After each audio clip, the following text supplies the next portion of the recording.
And we're back again. This one a little bit more positive for another post-match show. As always, I am your host, Chris. The gentleman right next to me is not my usual co-host in Irish Tommy. Today we got Celly. How you doing, mate? Yeah, I can't complain. You got a great game like that. Against a team that you haven't been in the league since 2011. You really can't be too down. Yeah, no, you really can't. For those of you who somehow have missed it on either Twitter or live, West Ham United get a monstrous 4-0 victory over Wolves, which now has a which not only is that our first points of the season, which I'm buzzing for, that is our first clean sheet at home since New Year's Day of 2020. And more interestingly enough, we're 3 games in now, and we actually have a positive goal differential. Yeah, I noticed that. I was just thinking about that too, right before you said it. That with the 4-0 victory, that puts us what, one plus one? +1. Yeah, Well, so that's that in pretty its own awesome. right is impressive. What'd you say? Which that in its own right is impressive. 3 games in for us now, having Yeah, positive. yeah, absolutely. And one thing that was interesting during the broadcast, the commentators were saying something to the effect of, the third game of the season last year was when we got our first Yep. full 3 points. So, a little deja vu. Hopefully, the rest of the season doesn't necessarily go in the same way. But, I think they did get a lot of confidence from the Arsenal game. Yeah. And, of course, the cup tie during the middle of the week. So I think that definitely helped.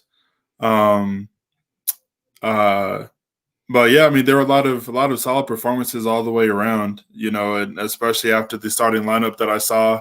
Yeah. I didn't know what to expect. I was kind of nervous. I thought we didn't really have too much speed. I was excited to see the chance that Masuaku would have. It was nice to see him in the starting lineup. I think he Absolutely. had a great game, so I was positive. Yeah. So let's start with that then. So one question I have for you and for anyone else who might be in the chat here, I'm not seeing a whole lot of comments at the moment. I'm hoping that changes soon. And there we go. There's Foshizi. How are you doing? How are you doing, bud?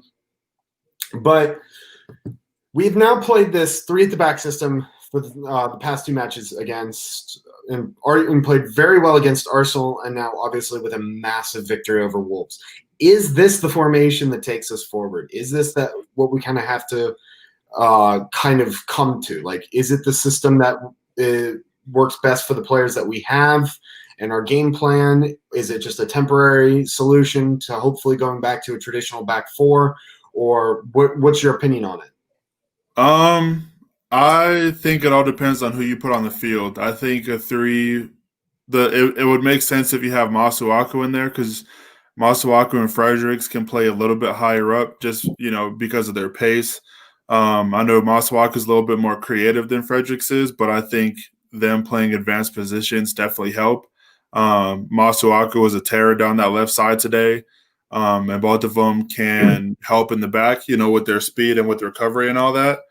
Um, but I don't know. I mean, it's when you play a three in the back, those three definitely have to be very, very vocal Yeah. and very smart in where they need to be, because it's a lot of space to cover. And today, those three did very well. And I would assume Balbuena, Agbana, and Cresswell. It's a really interesting back three, but it worked. Yeah. Um, they did have the Wolves did threaten a handful of times, but nothing too ridiculous. Which I guess is a full team effort, which was nice to see.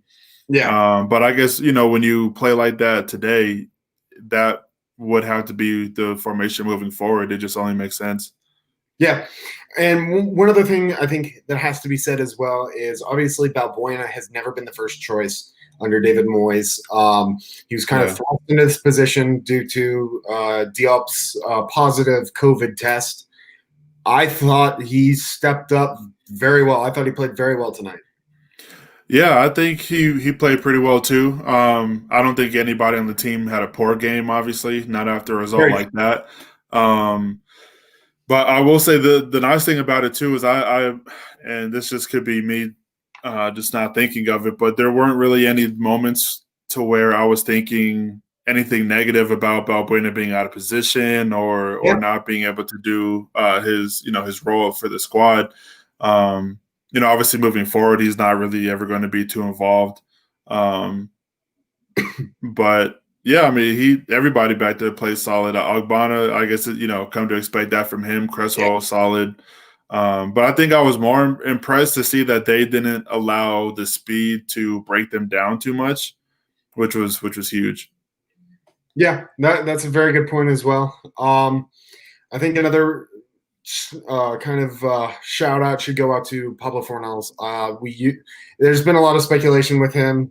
There's been a lot of disagreements in the fan base of his skill set. Is he better than even the likes of Lanzini? Is he being played out of position?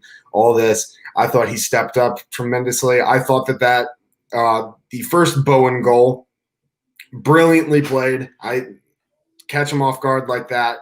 I don't think there could have been a smarter play in that instance. I thought that it was unfortunate. He skied the one, and then the second, yeah. I'm like, okay, he's gone from here to here with the fan base again.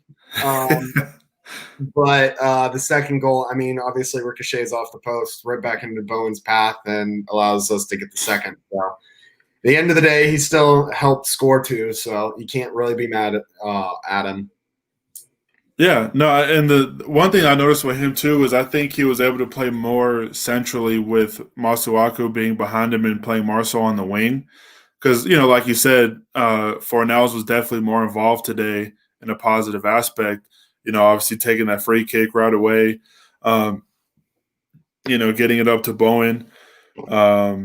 That I don't know how you missed that from 7-8 yards out, but he did do something similar to when we played Wolves in the restart, where he skied a pretty wide open chance. So I don't know if that's necessary. I don't think it's a confidence thing. I just think he just got too excited, both today and the last time we played Wolves. But I will say I do think that him being able to play more so in a central midfield role to a degree definitely helped, because I think that's more so where he belongs, especially with his stature.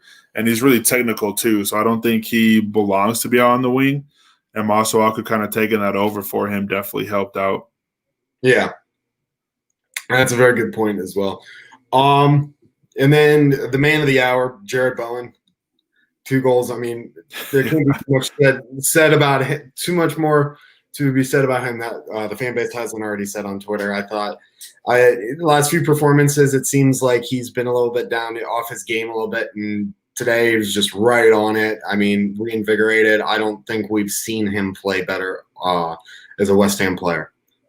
Yeah, no, he was all over the place. I think it was what you come to expect from Jared Bowen. When we first got him in January, he was one of those box-to-box players, that was giving both ends of the field full effort. And today that effort, put him in the right place at the right time. Obviously the goal, was it was really fun to see, because he was just kind of toying with the defender before he shot it, and then the second one, he just outpaced his man, to get the rebound, which fell, perfectly to his feet, which he put in pretty calmly for the situation, for the pace that he was coming up with and everything like that. So, yeah, he played a real fantastic game. But for me, though, I think that Antonio would have to be my man of the match. Okay. Antonio was just devastating to that back line for Wolves. He was all over the place. Nobody could stop him. He created a lot of chances. I believe he hit a post as well, either the post or one of his shots bounced off the keeper, which I think Souček put in. But yeah, I mean, he was everywhere, and I think his ability to get past their back line definitely opened up a lot for everybody else, because they were paying a lot of attention to him. Yeah, that's very true. I think for me, I think Bowen would have been my man of the match, but Antonio's close second. He kind of paved the way to allow Bowen to get into the spaces that he did. Yeah. So his importance can't be understated. Obviously, this week it's been a lot of back and forth on should Aller start, should Yarmolenko start after their performances, and obviously they don't get onto the team sheet, the starting sheet. Aller does come on though and scores a goal to seal it off, and I loved his celebration. Like he didn't celebrate it; he was just, "Yeah, this is what I do." Yeah, no, it was cool to see because, or cool might not be the word. It was interesting to see because I feel like his non-celebration is more so like this is why you should be playing me kind of thing. Yeah, It's his fifth goal in all competitions all season. So granted, four of them have come against lesser competition, but goals are goals; those still count. yeah, For your campaign. Um, so I hope he does, eventually get a chance to get his spot back for, in the starting 11, and especially with the way that Antonio has been working. If you somehow are able to work Antonio, Haller, and Bowen all together, that could be really menacing, especially moving forward when we're playing teams that could easily put 4 or 5 past us. I think we need all the firepower that we can get in that starting 11, and especially with his stature and skill set and his ability on the ball, it's definitely invaluable. yeah. So then that'll bring me to my next question here.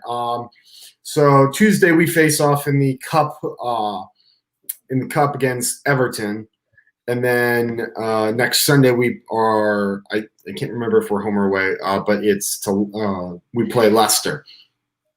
Do you leave the team as it is, formation and all? Do you make changes? What do you do if you're? For the cup match, I think because I don't think Everton will put out a full strength starting 11. Yeah. Especially with the pace and the rate that they're in at the beginning of the season, because you don't want to risk any of their star players getting hurt so early. So I honestly would put the same starting 11 as we did against Hull. Okay. Um, and then for the game against Leicester, man, that's difficult because Leicester battered Manchester City today. Yeah. Um, Yeah. It is kind of tough and almost demoralizing, even after a 4-0 victory over a very good Wolves side, to look ahead and say, "Oh, Leicester just beat Manchester City 5-2." Like, oh boy. yeah, on the road as well. Yeah. Um, so yeah, I would keep a majority of this team, but I really want to start Haller and Antonio, but I'm trying to think who I would take off, and I wouldn't know who to take off based off of today's performances. So I think I'm glad I don't have to make that decision. But That's why I we're not do getting think paid for it. right, yeah, but I mean I wouldn't be surprised too if you see this same starting 11 against Leicester. Especially after that performance, I think it's fully justified. Because I think Leicester are similar in a way to Wolves as in terms of like their midfield is really solid. There's one person on the attacking side that you really have to focus on. Yeah. But they're dangerous from all angles. And their defense is solid as well. So I think with the depth that we have, I don't see any issue with the champion, or not championship, but the cup team being the same, and then the league team being the same too. For the time being. Yeah. Plus, I mean, everybody has confidence right now. In the last week, we've won the last 2 games 9-1. Yeah. So, I mean, there's no need but to have confidence right now. Yeah. For me, I kind of come from the approach of if it isn't broken, don't fix it. Right? Yeah. You have to wait to see what the news and the status is of Fredericks. He was able to walk off on his own, but it looked like a still pretty nasty injury for the most part. So Yeah, hopefully, Johnson filled in just fine for him too. Honestly, I mean, I don't. It would be interesting to see if you have Johnson play at the midweek and next week. But yeah, but I mean, if Johnson did have to fill in next week, I'd be comfortable with that. Yeah, Johnson offers. It's kind of a trade-off. Johnson has more defensive capabilities, but he's not as pacey and not as Right. getting forward. So it's kind of how do you want to play that? So it's going to be interesting to see like the decisions that they have to make. Um, I am curious as to if we do play some sort of weaker side against Everton, or if we stick with how we have been playing. I think I would like to find a way, even though I said that I would, like I subscribe to the if it isn't broken, don't fix it. I would like to get somehow try to figure out a way to insert Allaire into that starting 11. But like you, I don't know who comes off. Everyone had a good enough performance to warrant playing next week. So Yeah. there's And I some, wouldn't even call the side that we play in our cup games a lesser side, yeah, because you could definitely plug in a lot of those players into the starting 11 for the league matches. But I do understand what you're saying, though. But yeah, it's definitely difficult because, you beat a team that finished seventh in the league 2 years running, and you beat them handily and you got a clean sheet. It's hard to say that anybody, I guess with anyone, the exception of Fredericks, needs to be dropped. Yeah. yeah. Um, and then also we've been talking about like the goal difference and everything. It is nice to see West Ham United sitting in 10th place after 3 games. It is very nice to see. Yeah, and I think so far, it just goes to show how crazy everything else in the league is going. You got 3 points and you're 10th right now. Very true. So that's pretty crazy. Especially when at the end of last week we were dead last or something like that. So I know goal Yeah. differential definitely helps with that, which is great. Hopefully we're able to keep that on the positive side of things for the year. Yeah. Because it's pretty crazy how goal difference like really affects where you sit in the standings when you're tied in points to other people. Yeah. Um, I mean, so for the like, if anyone hasn't seen the table right now, I'm looking at it right now. And granted, like we're talking about, it's only 3 matches in, and this just looks odd. First of all, how Villa's only played 1 match thus far, I'm not really sure. I think their first game was a cancellation because I think one of their first matches was against the Manchester side, one of Uh, those two, and those games were canceled because of COVID in the city. okay.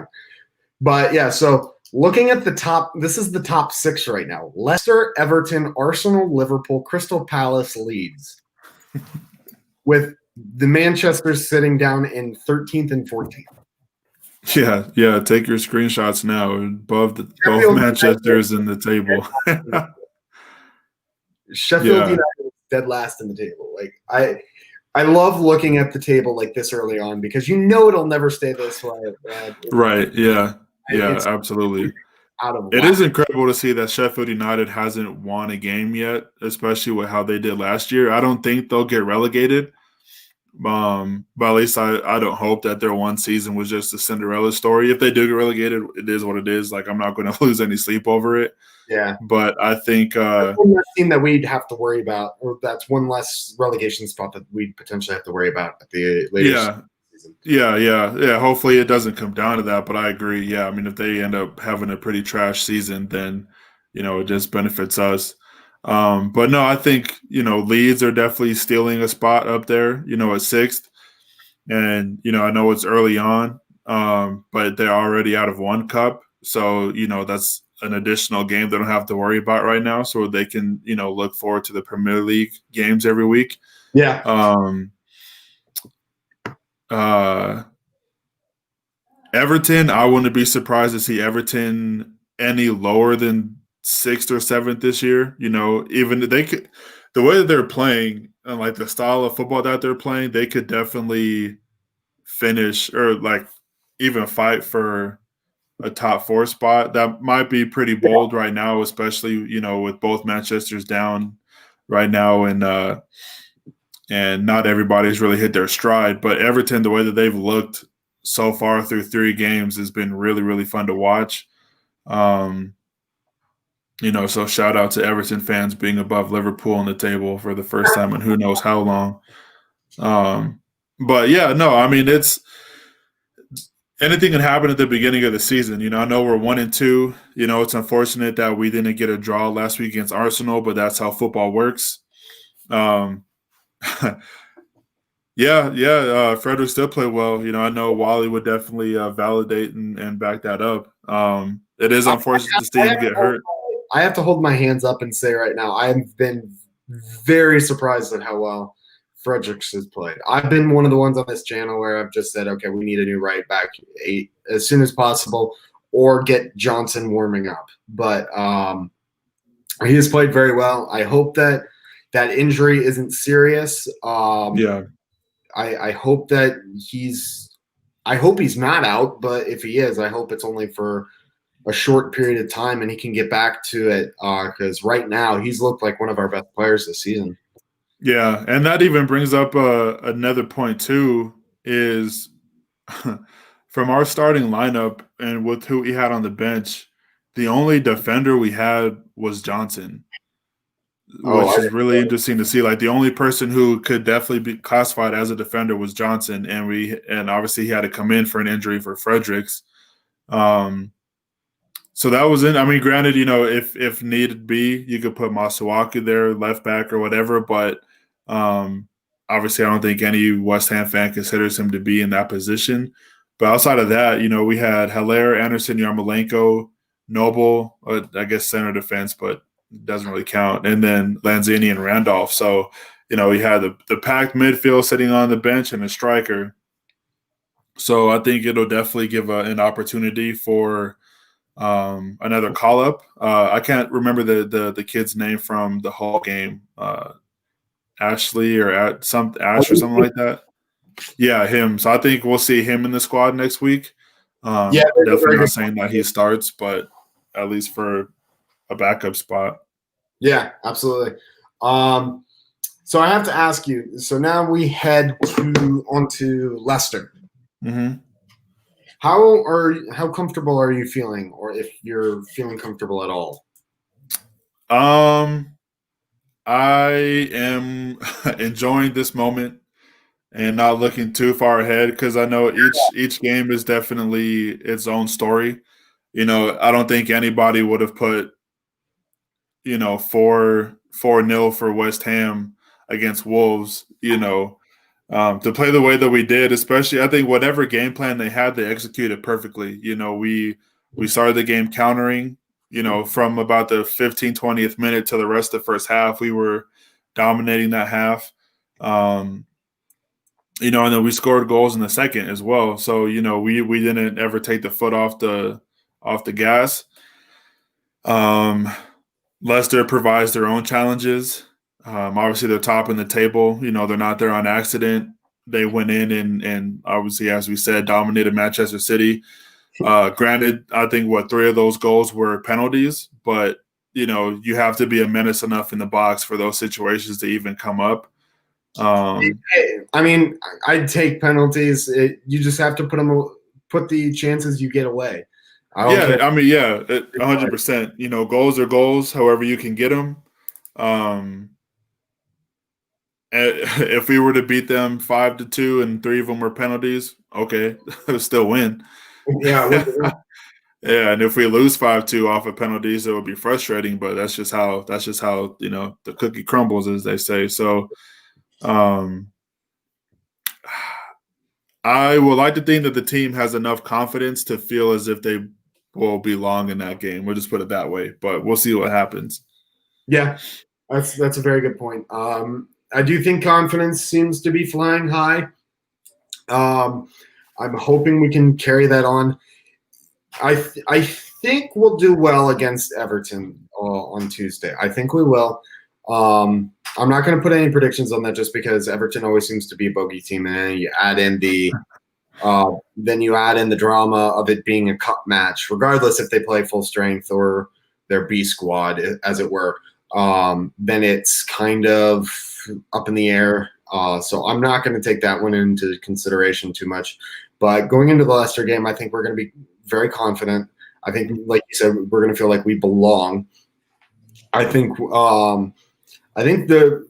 I think the lineup should stay relatively unchanged. I think that's what's going to end up happening. It seems like against these bigger, more attacking sides, it has been working. Arsenal and now Wolves.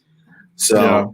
I think that could play to our advantage. And now that we've grown somewhat comfortable with it, we know what we're doing. The players know their assignments. They know they're being drilled on it every day in practice. So I think that they're going to be coming in confident. I don't know if it's going to be a win, loss, draw. I can't say. I mean, it's Yeah. obviously I lean more towards loss just because of who it is. I hope I'm wrong, but I mean, it's Leicester after all.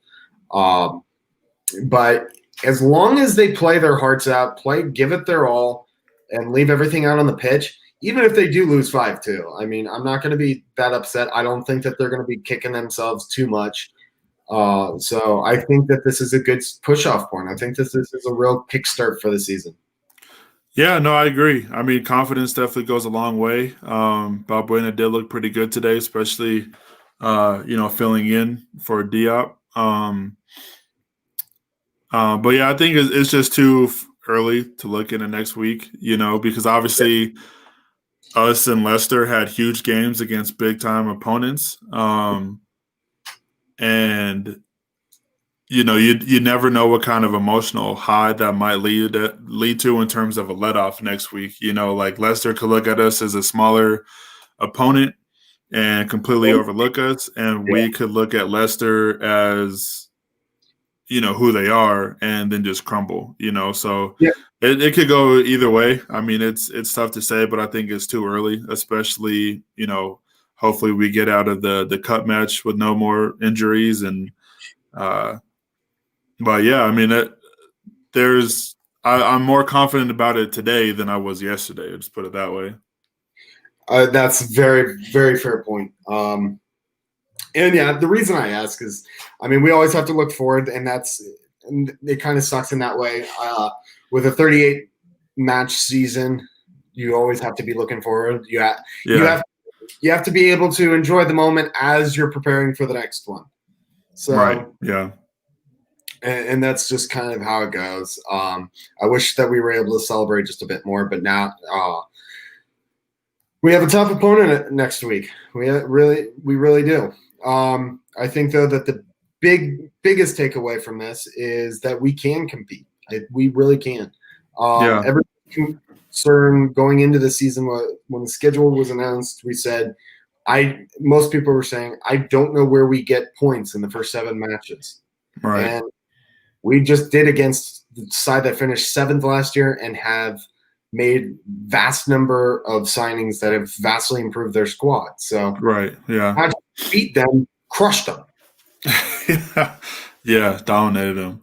Absolutely. And and the thing too, like I said, something that led into confidence for this game was the Arsenal match. We played really well for the majority of that game and just got unlucky, when it came down to towards the end, but that's just how it goes, but I mean, there was no need to hang your head after last week. It was just one of those things to where, and the same thing could be said tonight, you just have to finish chances, granted we scored 4, but I think there was opportunities to have even a few more than that. So, I think, and that's just universal. That's not even on any specific player, like Ogbonna missed a beautiful header. Antonio is definitely ambitious when it comes to his shots outside the box. But yeah, we'll see, man. I don't know. I have no idea. No idea. Yeah. And listen, I think the one thing I did say after the last show about the Arsenal match, I think that the worst part about those kind of matches for me is not so much the defeat. I think for me, especially, or when it comes to this sport, I would much rather be beaten 5-0 than us be in it for the entire time. And again, that we in all reality should not be right there, 1-1, looking like the better team, looking like we're going to be able to get at least a point, if not all three, and just Right. that so much hope built up, and then just for it to be destroyed like that. I'd much rather lose 5-0 than that. Yeah. Yeah. Yeah. Absolutely. I agree. It definitely helps with the emotions for sure. Yeah. Well, listen. So, apologize for it being a shorter stream. I think I've said it before and Tommy's agreed with me as well. It is so much harder to talk about at length about a victory than it is a defeat. Because defeats you can nitpick all the things that went wrong, who did Right. what wrong, bad, everything like that. Victories, especially of this caliber, everyone played up to it. There's really nothing you can pick apart. So it's just okay. How do we do this? Right. Yeah. So at this point, I just want to see. Do you have anything else to say before we sign off here? No, I see Karen's comment about no Noble starting. I do think that definitely makes a difference because I think Rice and Suchek are just perfect in the center together. Not saying that Noble should never touch the field again, but I think for matches like this, the more physical teams and the quicker pace teams, that it should always be Suchek and Rice. You know, Suchek almost scored again. He always seems to be in the mix when it comes to the goal scorers. So, I guess he did score, but he almost had two, I should say. Yeah, Um, so yeah, I mean, I love the Rice and Suchek combination, and the way things sound is we probably should enjoy that while we still can, yeah, in terms of Rice. So we'll see. But yeah, I mean, other than that, no, it was a great game. I'm definitely going to enjoy it, yep, and I'm gonna see what other West Ham outlets have to say about it. yeah. The center back upgrade, 2 to 3 signings, top 10. We have a week left. Yeah, I agree. I mean, like I said earlier, we only had one defenseman on the bench today. That needs to improve. Yeah, and that's yeah.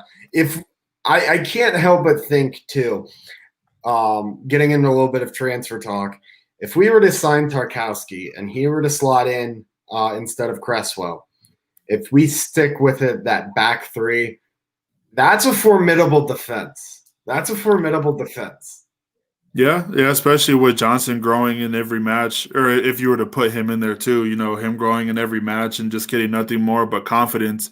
In the match that he's played, he's definitely not been perfect, but I don't think I can sit here and say that Johnson has been a reason that we have lost any game that we've lost. He's been solid. He's only 20 years old, so he'll have his mistakes, but he's been playing pretty well. Yeah. Well, listen, I want to take time to thank you for coming on. I know, obviously, last minute with Tommy not being able to join us today. So I very much appreciate that. Thank you for everyone in the chat for joining us as always. And I'm not sure what the situation is for next week. I haven't talked with Tommy yet about if his availability, but I don't know if I will be able to. I haven't talked to Tim about it, but I will be actually traveling home for the weekend. Nice. So we'll see. Not 100% sure that I'm going to be here. Not 100% sure I won't be here. So once I figure it out, you'll either see me next week or not. But until then, we move on to Leicester and come on, you Lions.